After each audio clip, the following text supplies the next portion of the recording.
a conversation about who's going to start first.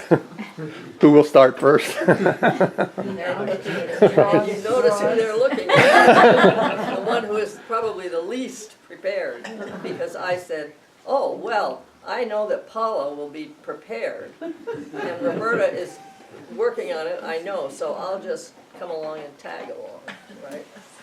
Well, welcome to all of you.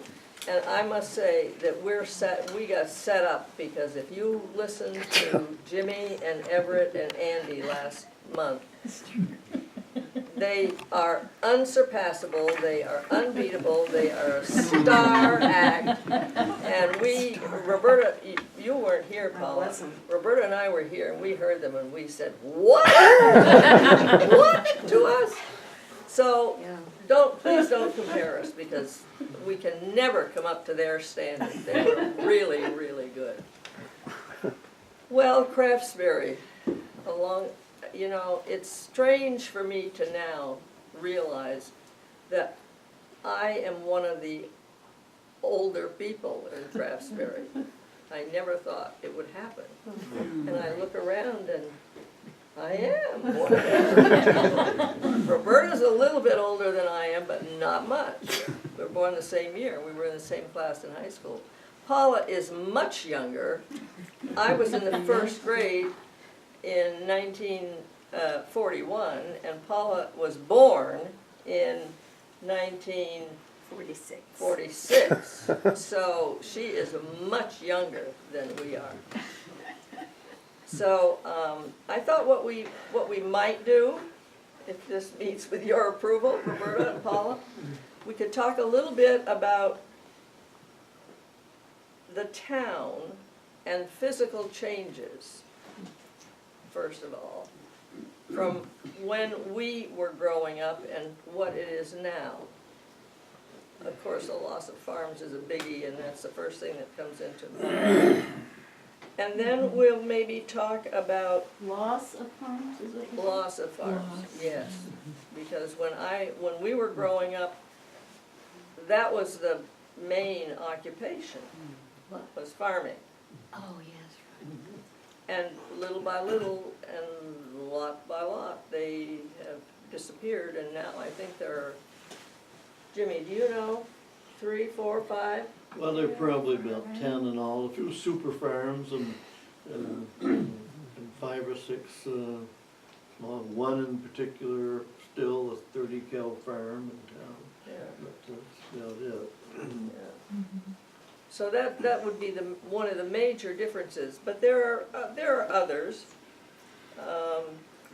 And then I thought we might talk a little bit about some town events, town meeting, Old Home Day. There used to be in the town hall a Chautauqua series that used to come through. And that was a huge treat for us. I was only a little girl, but I can remember one show was a cowboy show. And that was a real. And the interesting thing is that when they restored the town hall curtain a few years ago, if you look on the back, the people that came around in these shows would sign their names on the back of the curtain. And so when we restored the curtain, we kept those names on there. And school. Jimmy and Everett and Andy talked a lot about the schools, and there are some differences, so we'll go there. And any other thing, what we would like very much for you to do, we're counting on this, is for you to pitch in and ask us questions.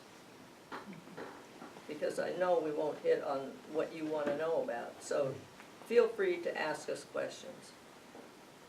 All right? Yeah, fine. Me. Who'd like to begin talking about schools? So, what? Who'd like to begin talking about schools? Schools, okay. Older schools. Okay, Craftsbury Common grade school, I think it was 1 through 7, taught by Mary Brown, Bob Brown's mother, and they had 32 students. Freddie Clapp was the janitor. He was the oldest, so he would have been, if it was the 7th grade, he would have probably been in the 7th grade. The playground, I don't remember Mary Brown, Mrs. Brown, going out on the playground. But there was a family up Wiley Hill Road. They had a farm. And they had 3 children. And Wayne, Patricia, and Betty Lou. They were big kids. They were, they And were. for some particular reason, they would, well, they'd pick on me, you know, and jump on me or do whatever, particularly in the wintertime. And I don't know exactly why. I guess they felt maybe that of all the students there, perhaps I was the one that was, you know, would look like I could be picked on.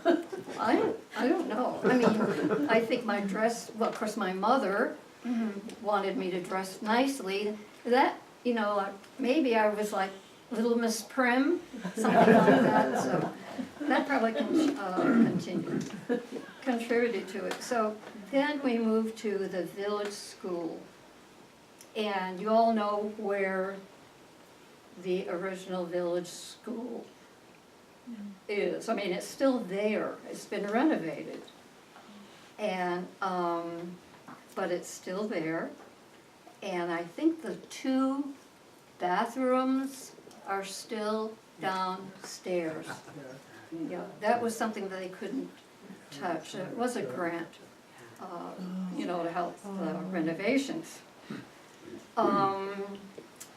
And let's see, Lou King started her 1st grade down there, and at some point, someone challenged Lou, of course she was very athletic, challenged her to throw a snowball at one of the teachers.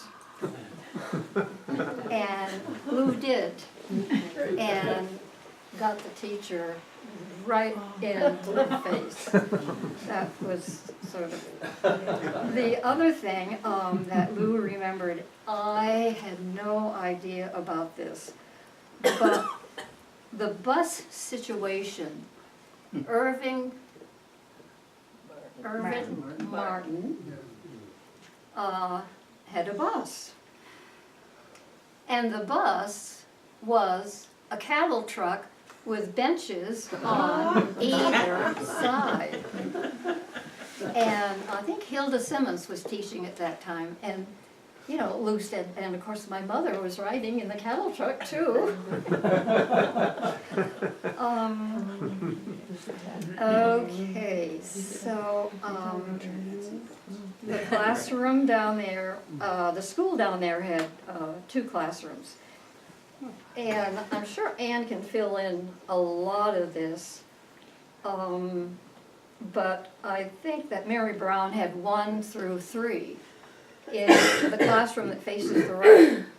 And then 4, 5, and 6, Mildred Gage was there when we were. Yes, but we all were in one room.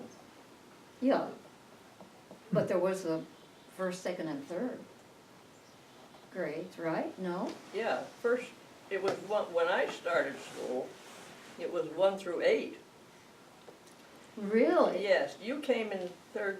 Oh, Third okay, and that's fourth what grade. happened. We came down the 3rd or 4th grade. Yeah. So when I started school, it was grades 1 through 8 At the little school? at the little school. So And we we're- were all in one room, and Paula's mother was our teacher. How many kids was there? Yeah. Where's that picture? I think you counted 27, didn't you? Oh, yeah, that's right. Close to That's the 30. picture? Yeah.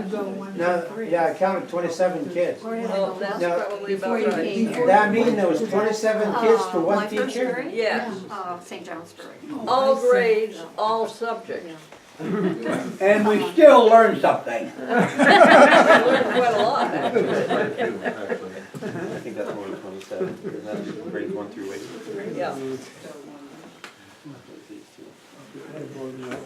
Yeah, here we are, grades 1 through 8 in the village school. And here is me. Little ones. Look for the littlest one there. Any school picture from then until 1953, Yeah. look for the littlest one, it's me. And there were two of us in the first grade. There was Marjorie Reed, who was quite taller than I, and me. And we were in the first grade and the second grade, all by ourselves. And then in the third grade, Roberta came. Did you third grade? You didn't? Oh, well, must be we. No, You it skipped would have the been third fourth grade. And it would have been in the room, the other room, Near the road or away from the road? away from the road. Yeah. That's There'll what- be a that brief we were in. intermission. I'll be Well, back. I mean, you know, here we are.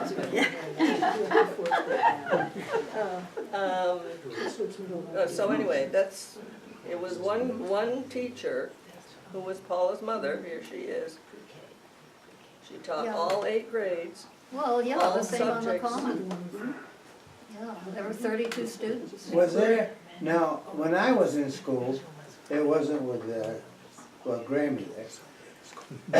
The Arlene Thompson had the, well, I call it the more advanced kids teach the less advanced kids. Or help them.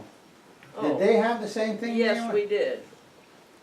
And if you finished your work fast, then you listened in to what was happening in 4th grade or 6th grade or 8th grade or whatever. Yeah. And you learned, whether you wanted to or not.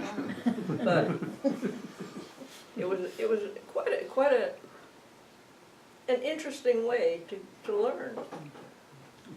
Because you absorbed it and didn't realize it, right? That's when you turned there. Well, when I went to school, I started first grade in '52, and there were 2 rooms in the little school, and that must have happened when you people came together or whatever, because in the first 3 grades, Mrs. Mary Brown taught, and Yes. 4th, 5th, and 6th were in the other room, Right. away from the road, Yeah. and she had 4th, 5th, and 6th there. Yep. And I can remember listening, you know, to the older students, and you did learn. But the real interesting thing, and I think, of course, I work at the school now some as a sub, so I can compare. I was 5 years old, going on 6, when I started school, and my mom taught at the common then, so I would ride with her in the morning and she'd drop me off. But I'd always walk home from the school. And I'm not sure how many people today would let a 5-year-old walk down the hill by themselves with the cars and much, but Was the sidewalk in place when you oh were there? goodness, no. No. There was a Buried little, even then? there was a little space, if I recall, over by, I think his name is Mr. Sanderson now, but it was the Jeffers that lived there then. It was the telephone office, and there was just a little tiny expanse of sidewalk, but that's all there was. But no, it was, you know, and I don't ever remember cars going swiftly by to, you know, we just did it. I mean, there were a bunch of kids we all went together down the hill, and that's the way it was. We just didn't didn't think anything about it. I'm not sure I'd let my 5-year-old walk there now, but that was the way it was. That's interesting, because I started school when I was 5, and my brother was 6 and a half. So he was in the 2nd grade, and I was in the 1st grade. And we used to walk home. Now, we lived at, some of you will know where Wilson Farm was, but now it's the country farm, the Craftsbury farmhouse, I think. And it was a mile, and it was fun in the good weather. But in the winter time, I will never forget, the town owned a big Caterpillar tractor kind of snowplow that had big wings on it and big Yeah, front the blade. tractor went into a frame, this big frame. Well, it was huge, and Yeah. it made a horrible noise. And if we were walking home, I used to be terrified. You know, here, you can see how big I am.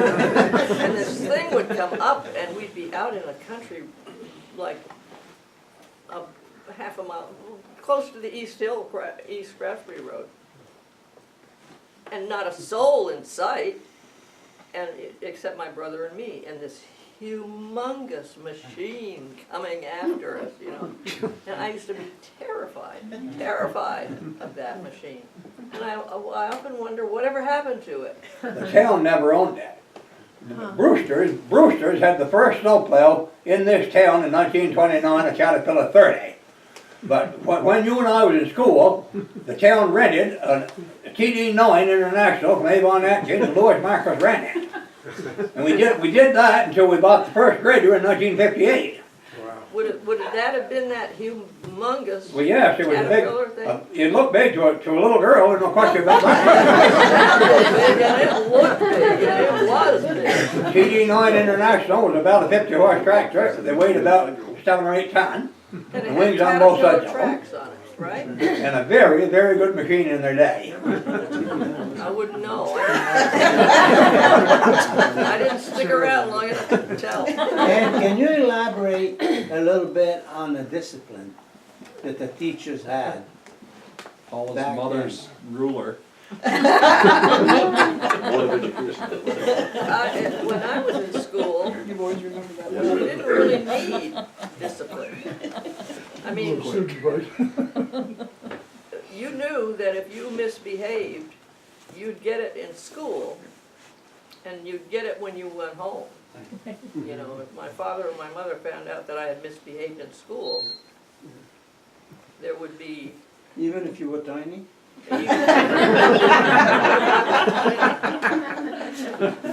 So, discipline wasn't really a problem, except for, there were a couple of boys. Now it comes out. Who shall remain nameless. They're not around, they haven't lived in town for a long time, so, but they will still remain nameless. Who were mean. Like they would pick on little kids like me. And they would follow us home sometimes and throw stones at us and tell us terrible things that were going to happen to us. And I was with my brother, and he was a year older. But there were only 2 of them, but they left school when they were 16, so that was kind of a relief. But discipline, I don't recall. I mean, it was Paula's mother. Who was going to misbehave with her, right? First of all, she was a good teacher, and you knew immediately the first day you walked into school that she was a good teacher, so you didn't want to misbehave. I don't remember this actually, but I remember I've been told it so many times that it seems as though I do. Little tiny me walked into school, 1st grade, and in the classroom, the 1st grade was in the front, the teacher's desk was here. first grade, second grade, third grade, fourth grade, eighth grade was in the back row, or back 2 rows, or however many. And Ola, Mrs. Marcus, said, I marched into school and I looked around and I said, and I marched way to the back of the classroom to the 8th grade seats. And I climbed into one of them, and of course, you know, she couldn't even see the top of my head because the desk was so high and the chair was so low. And I said, this is where I'm gonna sit. And she let me sit there until the bell rang, and then she said, I think you better come down front, Ann. I never got to sit there because we moved to the common before I got to be the 8th grade. But so she used to laugh about that. But you know, Ann's comment about getting straightened out at home if you had trouble in school. The day I started school, Dad said if you ever get a licking in school, you're going to get one twice as bad when you get home. And that was a standard operating procedure in this town at that time, and it's still a remarkable idea. But you know, I don't recall any child ever being spanked in school. As bad as those 2 boys were, they never got spanked. So I don't know what happened to them. I don't remember any discipline problems. I remember the teacher speaking to people, and I remember one thing, as Ann said, and we just didn't, it didn't enter our minds. I don't know if I was weird or what, but I don't remember anyone ever. I remember once a student, and I was a sophomore in high school, and this particular young man decided that he wasn't going to do his English homework. And Mrs. Genevieve Pike was our English teacher. And she went around who had what and who didn't, and came to this person and didn't have it. Why isn't it done? You know, we had books, probably they were this wide, this long, and about this thick. And I will never forget this. She walks up the row, just as plain, took that book and whop right side the head. Never didn't do his homework after that. And it didn't addle his brain either. But now, I mean, and I speak from experience, it's not uncommon for students not to do their homework. Well, I didn't do it, I didn't feel like it, I went somewhere or whatever. And honestly, I don't ever remember that happening when I was in school. I don't remember anyone not having their homework done. Where's the book? I don't know, it probably still has an indent in it, I don't know. I will never forget that. Paula, your mother did the same thing to Kenneth Morrison when I was in the 7th grade. Oh my gosh! The only time that I ever saw her take offense against anyone. And I don't know what the reason was, but she bailed him over the head with a book in good shape. Oh gosh. All Paula's mother had to do was look at you. That's all it took. She and Mrs. Pike. Yes. And We had Mrs. 5 in Wilson. Latin And class my that mother. didn't do our homework Yes, one and day. Mrs. Wilson, she'd peek over her glasses. And it just, I mean, she was my junior high school teacher. And she was the embodiment of a young person when they're getting older, you know, to try to be like someone that's your role model. I mean, she would come into the classroom, and I don't know if her clothes were from the fanciest place, but she looked wonderful. She was always clean and tidy, and to look at her, she respected herself. And I think that made such an impression, especially on us girls in junior high school. And you know, we just, you know, that in itself is an education. It is.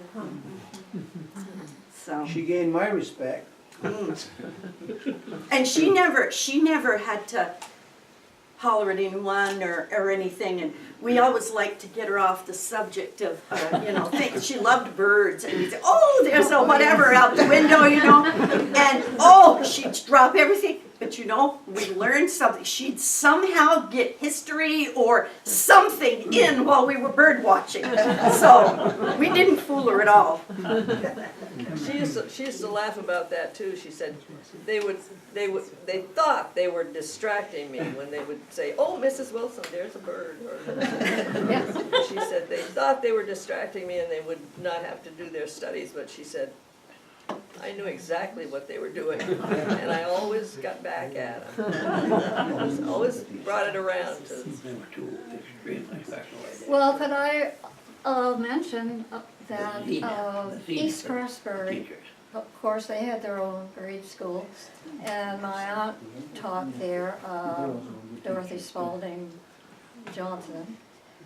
And just about the same time that the Common went down to the village, East Craftsbury students went to the village. And that's when Rachel Gray, now Rachel Brown, met Bob Brown. And in the first picture, when they were Rachel would have been 3rd grade and Bob would have been 4th grade, they were holding hands. And they're still holding hands. As an aside to that, Bob still has her 3rd grade picture in his wallet. She showed us the other day. That isn't that. So, well, let's see, where are we? Can I ask? I guess I was just going to say that Craftsbury had some wonderful teachers. They really did. Extraordinary. And there's one thing I want to mention, because back when I was 4 years old, and we were still living in St. Johnsbury, and we were visiting my grandparents, Spalding. And the town hall had dances occasionally, and there was going to be a dance.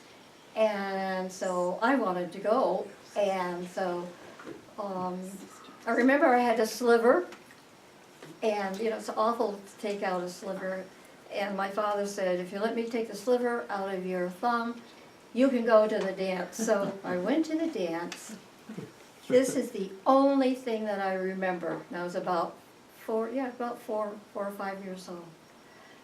That this wonderful couple, Mr. and Mrs. Goodyear, Paula's grandparents, were there at the dance. And he was dressed in a very dark suit. I'm sure he had a tie on, probably a white shirt. She had a lovely black dress, and they had the most beautiful, both of them, white hair. It was lovely. Now, I'm only 4 years old. That's the only thing that I remember from the dance was that couple. They were just lovely. Yeah.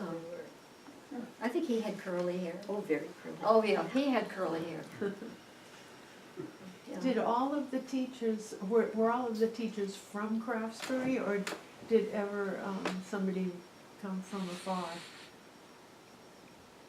When I was in school, some of the older, in the high school, some were from out of town. Some had come from out of town, but I don't, that taught me personally, I think they were all from town, but I know there was a lady that taught in the 1st and 2nd grade, and she came from East Hardwick. That was after I was older. But I don't remember anyone else from out of town when I was in the young grades. Yeah, well, in high school, of course, we had teachers right out of UVM. Nancy Malika, probably Bob Twist. Was that one of his first teaching? I think.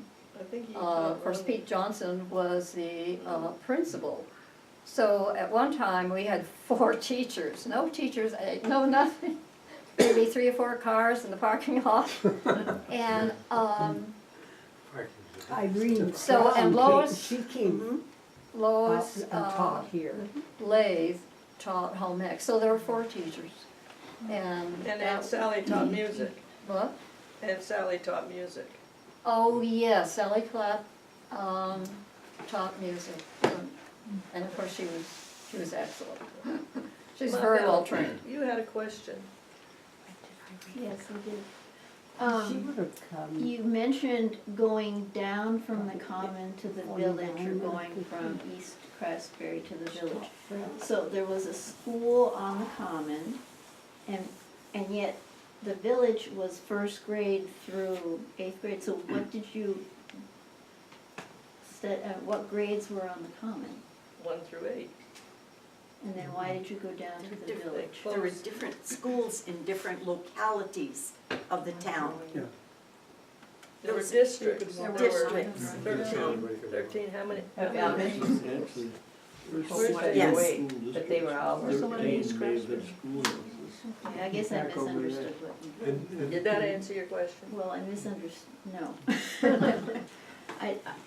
I might have misunderstood that you said when you were on the common and then you went down to the school in the village. They closed the school on the common. Oh, They closed okay, the little okay. school on the common. They Okay, closed the East Craftsbury school. Eventually, they closed the branch school. They had already closed the Collinsville school. why? They had already closed the Seaver school. And The Mill Village School. Mill Village, they closed that one. So they consolidated and all the students went to the village school. That's why Irving Martin had his bus. Do they have two schools in East Craftsbury? There was a Seaver school. There was a school going out of East Craftsbury on the right-hand side, and where the Goose, wasn't that a school? Yes. Yeah, where. The other was in Greensboro. Huh? The one going out at East Craftsbury is in Greensboro. Oh, it is? Yeah. Oh, he's saying the Hazelwood. Yes. Where the Goose, Greensboro. the Goose lived was where. Was there a superintendent at that time? Yes. And the superintendent's wife taught music when we were in junior high. Is it just for Craftsbury, the superintendent? No, I don't think so. He was with Hardwick and The Greensboro. superintendent. Yeah, but who? I don't know who it was when you people were in school, Mr. Well, when I started school, it was Mr. Jenkins. I remember Mr. Jenkins. And then it was Mr. Hoxie Mr. Hoxie? and Mrs. Hoxie, Roberta, Irving Hoxie. I believe that superintendent had all of the Orleans Southwest District. 'Cause they had Norfolk, Oh, they did? George Jenkins was the superintendent when I started school, and then Irwin Hoxie took over. And I think they were superintendents of the whole Orleans Southwest District. Well, it was organized differently. Well, that may be, I don't know exactly. But I know that they were the superintendents at Norfolk when I was there. They also had Walden. Wow. How successful was the school at keeping boys in school after the 8th grade? And was there any pressure from farms for these kids to leave school?